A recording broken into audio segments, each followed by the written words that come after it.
Today we're talking about the difference between high intensity and technical mastery and the training necessary to do both.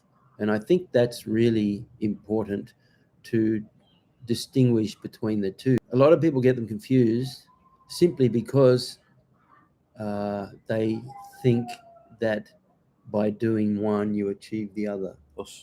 But they're very different kettles of fish. So anyway, first of all, I'd like to say hello to the Patreon crowd. Thank you very much. So if you do want a book and you want to take advantage of the voucher, remember, I'll just type it in here, Xmas 25 when you go to the website.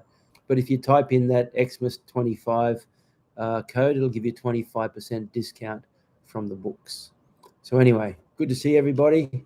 Today I think is quite an interesting subject because, as we were saying before, it's very common to make the mistake that high intensity training can transfer into technical mastery. But in essence, nothing could be further from the truth. And the simple fact of the matter is technical mastery requires a certain neurological adaptation. And if your objective for today's session is to do 1,000 of something, and after 100 of them you're fatigued, well, it means the last 900 are no longer working on technical mastery. In fact, they're working on technical bastardry, if you like. You're not actually even, because you're exhausted, you're not benefiting from the exercise. So it's really important that you distinguish between training for high intensity neurological adaptation, if you like, and physical adaptation, Yes. and training for technical mastery neurological adaptation. I think that's very important. Yeah, I think there's many ways to break down training, as everyone listening here knows, but I think that's a great one that does get overlooked. And this little series that we've put together on the art and science of training, I think this is a very important, yet, as you mentioned, often underappreciated way of looking at training. Because, like you said earlier, just because you're training hard and doing difficult things and pushing through, which is absolutely an important part of any sport preparation or martial art preparation, there's also the ability, you can go hard, but, or you can be training sincere, but it can be sincerely wrong. And so if you don't know how to do something, I mean, you've left a hole in your game. The flip side is that if you focus on purely technical mastery, then you do yourself a disservice because you don't get the high intensity necessary to be able to apply that technical mastery under pressure against a non-compliant opponent. That's very important too. So both are important. And you could probably argue that one or the other seems to be emphasized in different dojos and even different styles. If anything, Kyokushin is primarily known for its high intensity training. But technically they're a mess quite often. Whereas there are other styles that are more focused on technical mastery, and they look at Kyokushin and don't even regard it as a legitimate style sometimes. They just think it's kickboxing with a gi on.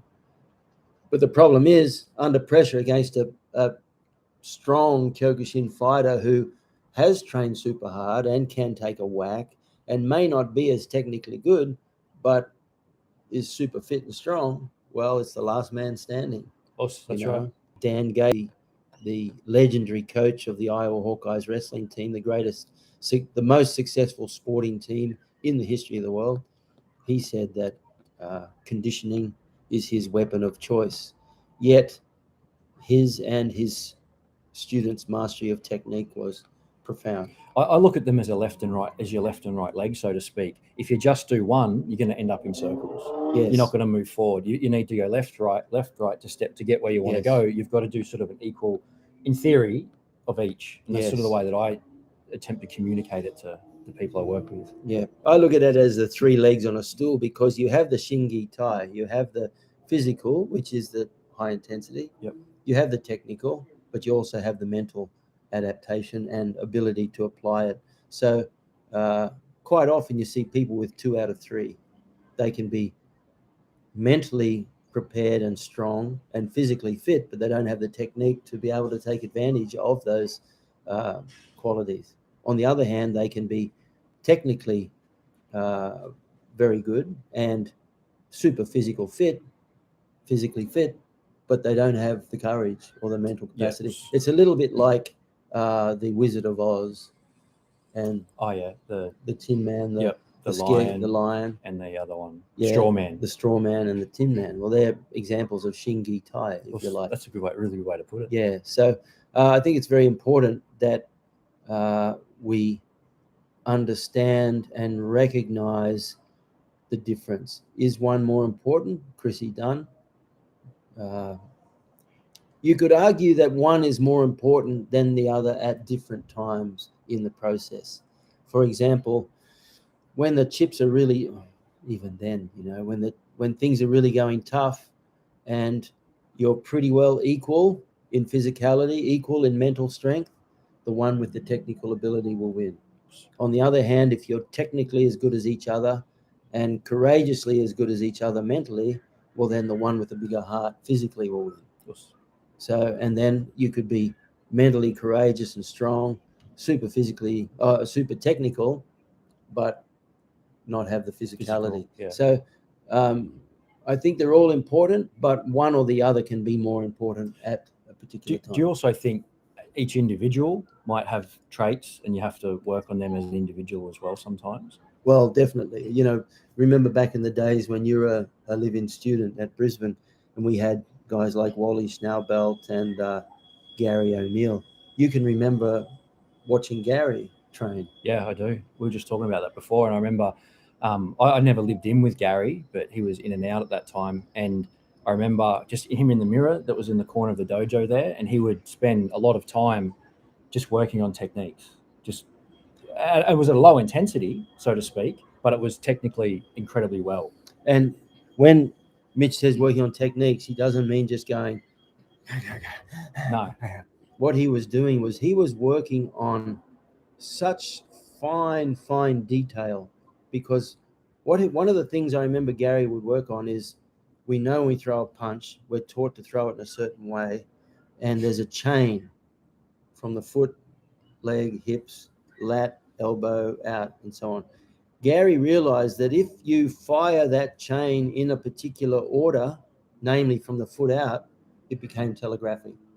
So he worked for a long time, and this is what people don't realize, especially the ones, they do realize it after the fight, but they don't realize it before the fight, that the reason Gary was so good is because he was almost impossible to read, because he spent so much time working on that idea of leading the punch from the fist. Remember using the analogy of your hand being tied by a rope to a car, and the car would accelerate off the mark.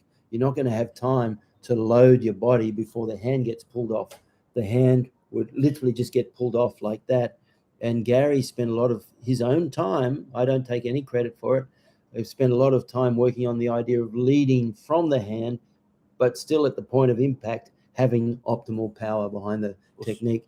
And when Gary worked in the mirror doing this is the sort of thing he was working on. He had morning sessions for fitness, and he recognized that fitness is one thing, but technical mastery is another, and I think he knew which one he was doing. The problem with most people is they don't know which one they're doing. What are you doing today? Well, we're going to do this. We're doing 1,000 kicks. Wow, I just want to master my kick.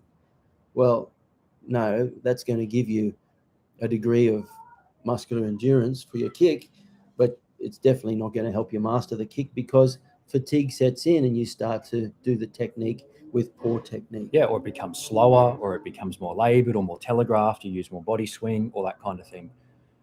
That's exactly right.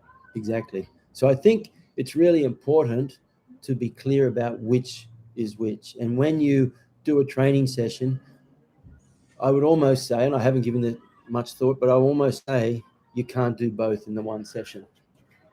Or you have to break the session in half, and at best, or break the session into down. components. Exactly. Yeah, but I agree. And we used to do that. I work on the concept of 15-minute blocks, and you'd break things up. And sometimes the best way to break them up Like if you do a hard physical session, you're going to have to give yourself time to recover.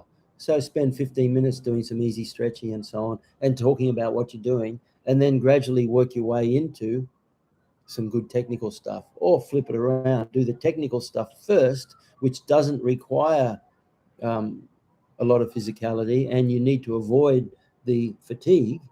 And then when you get fatigued, recognize the fatigue, put it aside, and then have time for the physicality later. But you remember the Friday night tournament sessions, we didn't care about technique at all. The guys could be as sloppy as they want.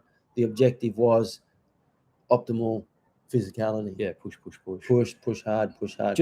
Sorry, you go on. I was just going to say, on the topic you just talked about, a lot of professional rugby league and rugby teams, is a bit of a trend at the moment to, or it has been for a while, for players to be able to execute skills and plays under fatigue. And it's very common for coaches to fatigue the players straight away and then have to execute the skills. But one of the things I used to say to the coaches is, well, let's develop the skill fresh first, so they have the skill and they're able to execute well, because when you start the game, you're not fatigued. You're actually fresh. And if you complete your sets and you're efficient in what you're doing, hopefully you won't be as fatigued as quick. I mean, you shouldn't be, because you're actually completing your sets. You're not doing as much defense. You've got the ball more. The other team's tired. And you're more efficient at the techniques. You're using less energy. Yes, because you've rehearsed that skill, because it's that said principle, specific adaptations to impose demands.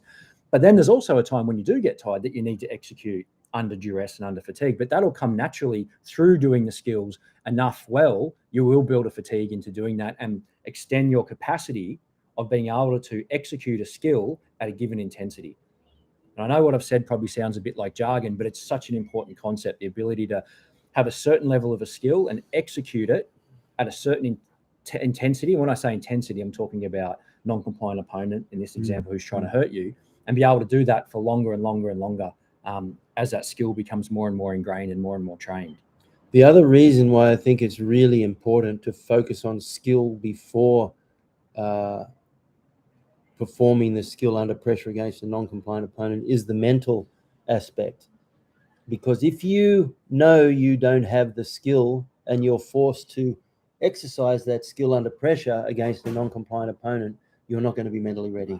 You don't have the mental capacity. In fact, you'll probably pull back, or you'll I hate to say it, but fear will rise up, because you know you don't have the physical technique to deal with the physical intensity.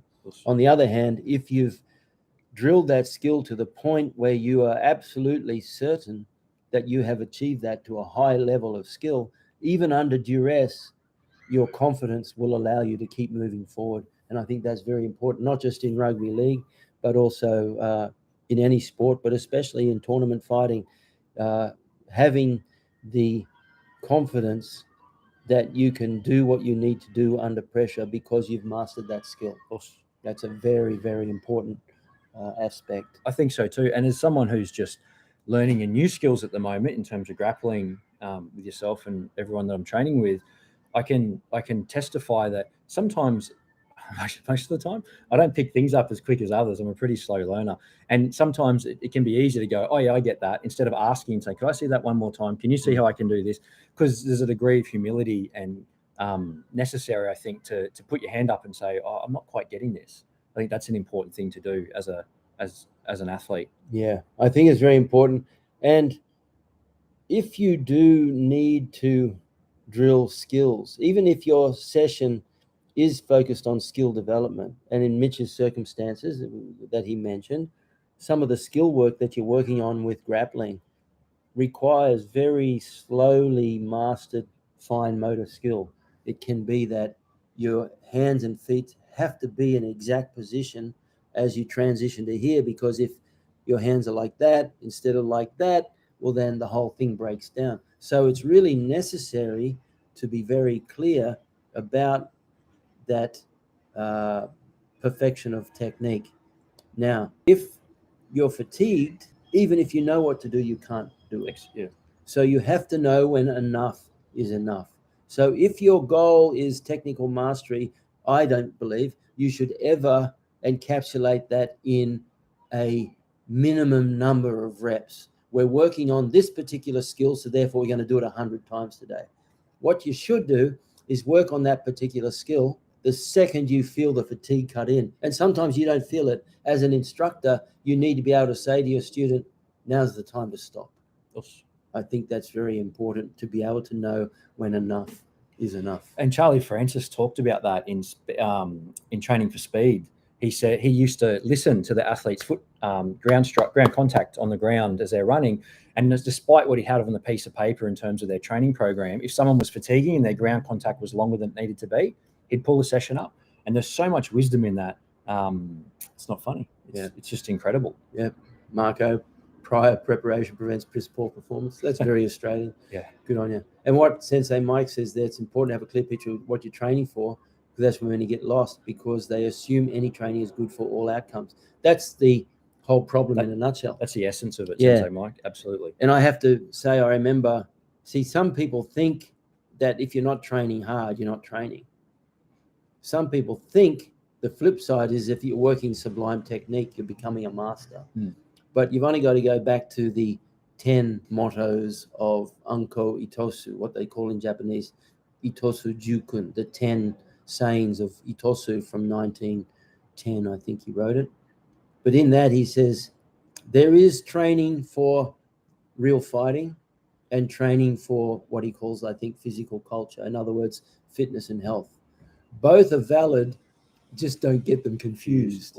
And this is one of the problems with a lot of martial arts, is they think because you're training in the form of a fighting system, you are a fighter.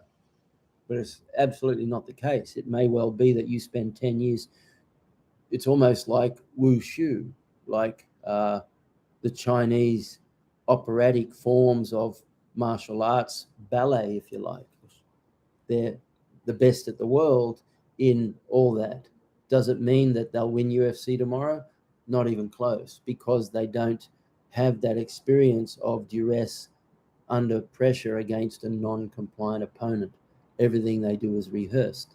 And that's a perfect example of what Sensei Mike's saying there. So I think that's really, really important. Now, one thing I wanted to mention, even if you're not a BJJ fanatic or a BJJ student or even a BJJ fan, recently there was a Lex Fridman podcast where he interviewed a guy named Roger Gracie.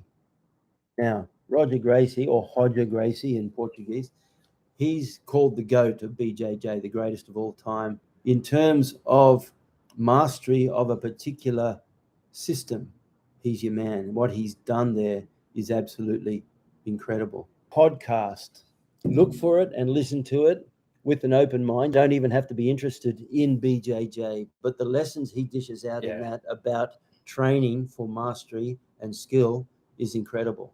And one of the things that he pointed out, which I loved and we discussed already, is some people train to get tough, some people train to get better. You have to know the difference. He said, because the requirements to achieve both are very, very different. So it's like that in Kyokushin. I can remember even as I was growing up and competing in competition, there were guys out there who were as tough as nails. There's no doubt that they were tougher than me. And I used to look at them across the competition, what do they call it, the draw, and think, yeah, he's my main man. He's just gonna, and then I wouldn't have to fight them in the end because they get beat up, or they were so tough that they'd hurt themselves, you know. And so this is one thing you need to really be aware of, is that there's a very big difference between training to be tough, which has its benefits, and training to be good, training to be a master or of the skill, training to get better at what you're doing. I loved how he put it. He said, I mean, you'll watch it and see if I'm wrong. I remember him saying, most people train wrong. And that's a pretty strong statement to make, a broad statement to make, but I think he summed it up perfectly. It's just a missed opportunity to continually get better. Yeah. So the question also is, Well, can you just focus on one particular area of expertise? Look at Andy Hug. I don't recall him ever really in Kyokushin knocking anyone out with a punch. But his legs, his kicking system changed the approach half the world in Kyokushin took. So he was a master of one particular area. Having said that, mastery doesn't mean that you have to be the best at everything. It just means that, in my opinion, it just means that you have to know what to do when you're faced with a master of everything. So you may recall I talk about the core 54, and that core 54 addresses the importance of developing a powerful defensive mindset against all possibilities. You start off with the primary punches and kicks, and you develop a really strong defensive framework against those, even as you continue to develop your own game. So you look at some fighters over time could be classified as punchers, some could be classified as kickers, but whether you're a puncher or a kicker, you have to be able to deal with both punches and kicks coming at you. I think that's very important too. So it's very hard to be really good at your game, like regarded as one of the best or the best, without being complete in terms particularly of defensiveness. You have to, and Roger Gracie talked about this as well. He said you can't be the best without being complete. And I know that what he means is that his defensive game in any position is so good that he's 100% confident that no one's going to be able to shut him down. No matter what position he's in, no Yes. matter where he's going on, he Yeah. knows he can survive and get to where he wants to go. Now, having said that, remember, according to Lloyd Irvin, a shout out to Lloyd Irvin, who has also trained one of the best BJJ teams in the world. Lloyd Irvin said, and I paraphrase, but he says when you hit the mat, you're either top, bottom, parallel, perpendicular, one of the 8 positions. There's only 8 positions in BJJ. The rest is a scramble from one position to the next. When you hit the mat, you're either top, bottom, parallel, perpendicular, one of the 8 positions. Your job is to get the grips, control your stability, and seek the submission. If no submission presents itself, further improve your grips, improve your stability, and keep seeking the submission. Now, there are only 8 positions, okay? In karate, we're working on this as a different thing. We'll get around to that later. In karate, there are a finite number of punches and kicks as well. So your objective is to master the defensive game against all of those possibilities. You don't have to be a master of all those techniques. If your mastery is one particular type of punch, as long as you can get to that punch without them being able to counter, then you're going to win every time. Roger Gracie won 10 world BJJ titles, most of them from one position, and pretty well all of them from one or the other technique. So his mastery didn't mean that he felt a need to win every fight with a different technique. His mastery means that nobody could catch him with their particular specialty. He would work his way to his particular specialty and complete it. That's what real mastery is. Now, how do you get there? It means you put yourself under pressure against that particular technique. When I say under pressure, there's drilling for skill, and then there's kumite. Drilling for skill, your opponent facilitates your ability to master that technique. Kumite, your partner frustrates your ability to stop you. So when you drill for skill, you expose yourself to the areas of weakness that you need to deal with. And it's really important that you recognize you can never do that in kumite. You can never find mastery in your weak points in kumite, simply because there is no guarantee that that scenario you need to master will ever arise. So you need to drill that mastery. If you're getting caught as you throw a certain technique, someone's countering you. As you throw a certain punch, you're being hit. Well, you need to drill that particular scenario. Start off slow with rhythm, get the feeling, boom, and gradually build up against a non-compliant opponent. That's really important that you recognize that that's how you develop that mastery. If your game is Kyokushin tournament fighting, great. You only have to deal with 2 ranges essentially. But look at the wide array of technique. As I wrote in my book, the game of chess has 32 pieces on a board of 64 squares, and the number of possible moves is more moves than the number of known of atoms in the known universe. Really? Wow. You haven't read my book. I've read it. No, you haven't. Because Because you would have known that. I don't know what page I've written it on, but it's in one of the footnotes. Yeah. There are more possibilities in a game of chess with 64 squares and 32 pieces than there are the number of atoms in the known universe. And that's a lot. So karate's a little bit like that. Even if you narrow it down to 8 punches and 8 kicks or whatever, the amount of possibility in that is maybe not infinite, but definitely you're talking about thousands of possibilities. And that's why every fighter is different. A question for you. For someone coming from a Kyokushin background who's used to being incredibly tough and resilient and so on, how would you suggest they go about doing training sessions like this, or parts of the training sessions where there might be half an hour of 15, 20, 30 minutes, whatever it is, of lower intensity but skill development, but to deal with that emotion? Because it'd be a challenging thing. Do you understand what I'm going with it? Yeah, because certain people base their entire fighting system on that toughness. So they don't want to let it go. That's their armor. That's their amygdala. That's their protection. So to actually say to someone, we just want you to peel those layers back, put that strength aside. We know you have it already. And that's what you need to say to people. We know you're strong. You know you're strong. You're not here to develop that strength. You're here to develop that technical mastery, and we can't do that for you unless you put aside your strength. Because as long as you're training for strength, you're not training for mastery. And I think it's really important when you have a student in the dojo who is very strong, very physical.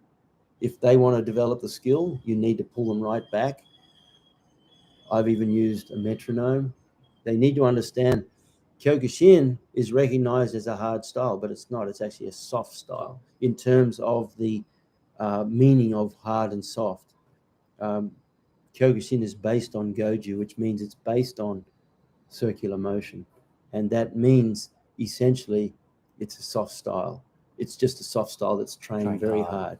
And so for hard people to come in, it's quite a challenge sometimes to accept that fact that they need to soften up. And they may leave if they can't do it. But your objective as an instructor is to help them recognize that the best thing they could do is allow themselves to be vulnerable, because quite often that hardness is their shell of protection. So I think that's that. So I think it's really, in a nutshell, what we've been talking about today. Know the difference between high intensity and training for technical mastery. You can do both in the one session, just have to keep them separate. You can do one session on one session on the other. Our Friday night tournament circuits, where no one cared too much. You can't be completely technically poor. But everyone who did well in the Friday sessions had an incredible technical background. We just didn't focus on that part of it in the session. The focus was how mentally tough they could be to push themselves through the hard rounds. At other times, we just do pure technique. Today, our second session today was primarily Gyakuten, grip fighting, and primarily just pure technique. We didn't do anything particularly hard. So I think that's, if you want to take it away, that's the key. Know the difference. Know what training gives you the difference. Know how to tell the difference. Know when one is starting to encroach on the other. Don't tell yourself, I need to do 100 of these because I want to master this technique. Tell yourself, I want to master this technique, and I'll do as many as I can today that will bring me that mastery without me folding into breaking down technically poor and performance. poor habits. Yeah, poor habits. There you go. Because if you are trying to drill a good skill, but you're fatigued, your neurology will change dramatically, and you're no longer drilling a good technique. So we were saying today, if you feel you need to do 1,000 reps of something to master it, make sure you divide that 1,000 reps into 20 different sessions where you're just doing maybe 50 good quality skills each session. Because if you try to do 1,000 reps in one session, after 60 or 70, fatigue sets in. So naturally what you're now training is poor technique. Is what you don't want. Yeah. You're exactly. What is it? How would you describe it? That's what I'd say. You're training more of what you don't want. If you do, let's just, for example, you're doing 1,000 of whatever technique it is, and you do 100 that are great and 900 that are not so great. I mean, it's great that you did it. That's from a character building point of view and pushing through and tenacity and so on. There's an aspect of value in that without doubt. But to do that all the time, you're actually doing more of what you don't want in training. So you're actually, skill-wise, going backwards. Yes, you're regressing. You are. And we see this from a physical preparation point of view. I'll just use strength training as an example. We've all seen this. There's no shortage of people that load the bar up ridiculously, have poor technique, and then lift. And they meet their emotional needs lifting heavy weights, but they break down technically and they end up injured 100% of the time. What do you mean? It's only a matter of time. What do you mean meeting their emotional needs? To get strong. So, I mean, you said before, a lot of the time it's the shield of the person who's strong, and you've got to let that go for them to develop. I haven't read this anywhere, and it's just something I've observed over the last 20 plus years of it. I think a lot of people that get into the strength training realm do so to create an armor, physical armor, to protect themselves from something. And then it can also become the training that's not directed towards a skill like martial arts. So Kyokushin, for example, you win a tournament, you get a shodan or a nidan or whatever it happens to be. There's goals that are there.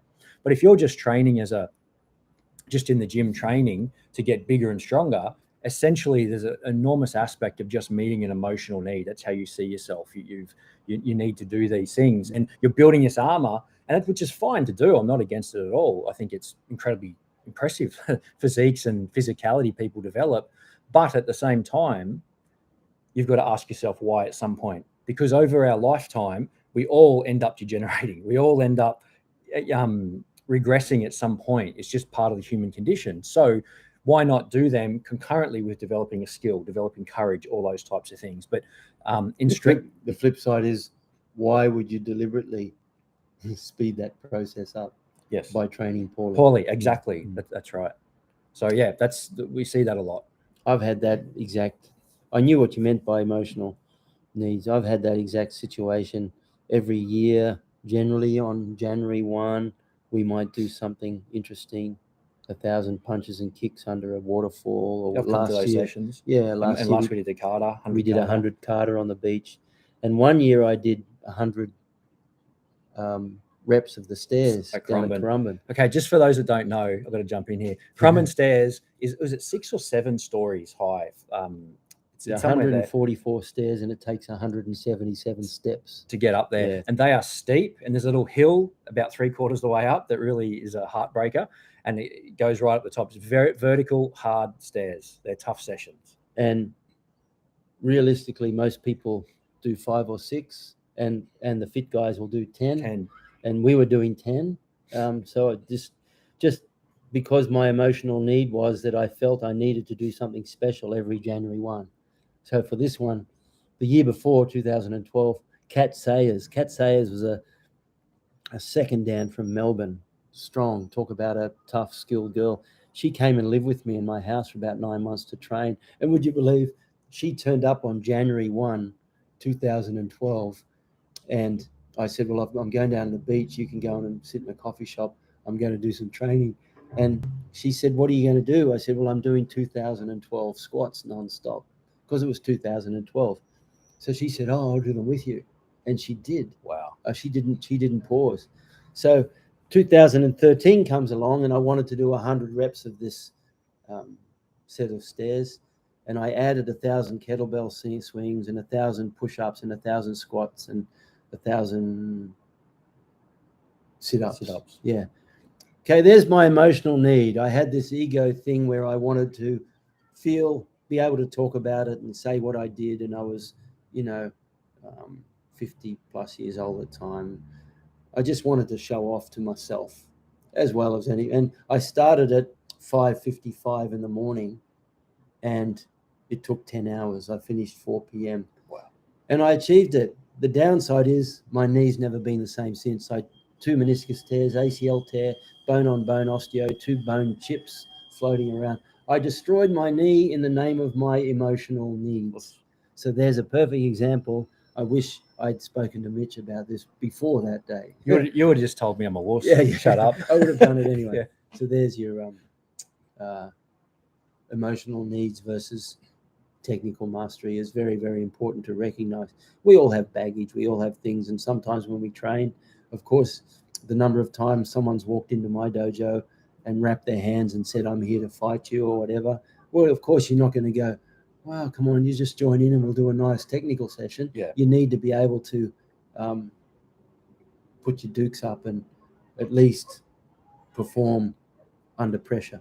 Okay, so that's very important as well. It's an interesting process for karate. They'll take a hard look at themselves from time to time, see if the training they're doing is the same as the training they think they're doing, which is perfect. That's exactly right. Most people go an entire training career never actually training properly for skill development. So they may get technically good, which is often just a genetic gift that they have. They may get a high degree of skill, but it would have gotten so much higher if they were actually training properly. But if you ask them, they'll tell you they are training properly. Yeah. So it's a challenge to have. And the other thing too is when you see someone in any sport, doesn't matter what it is, who is so skilled and gifted, they make it look so easy that it sometimes goes underappreciated. I can think of a lot of people in different sports like that, but to use Kyokushin as an example, and Gary O'Neill, I know we talk about him a lot, but he made things look so easy. And they're just not. The interesting thing was, because he made it look easy, his future opponents, people who are about to fight him in a tournament or thought that they've got a tournament coming up where they may be fighting him, they underestimated how technically brilliant he was to their own demise. And I'm talking about world-class fighters as well. They would look at it, and he made it look so easy. They would say, well, if I up the ante, and the next thing you know, they wake up going, what happened? The referee's going, are you okay? So it's true. Technical mastery.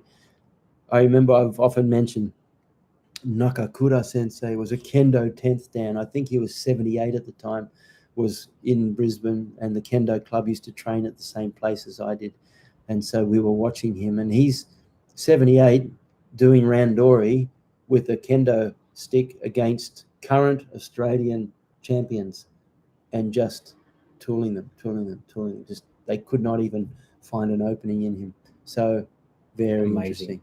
But anyway, Clarence, good to see you. Thanks for coming in from South Africa. So there you have it, guys. The difference between high-intensity training and training for technical mastery needs to be clarified and mastered. The skill of training for one and the other needs to be mastered. I hope you got something out of that. It's always great to have you, Mitch, because without you, I would have been talking to myself the whole time.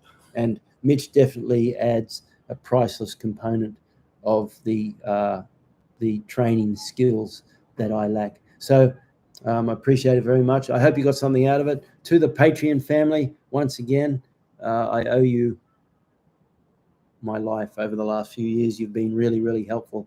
I've got some goodies coming your way, so keep an eye out in your email.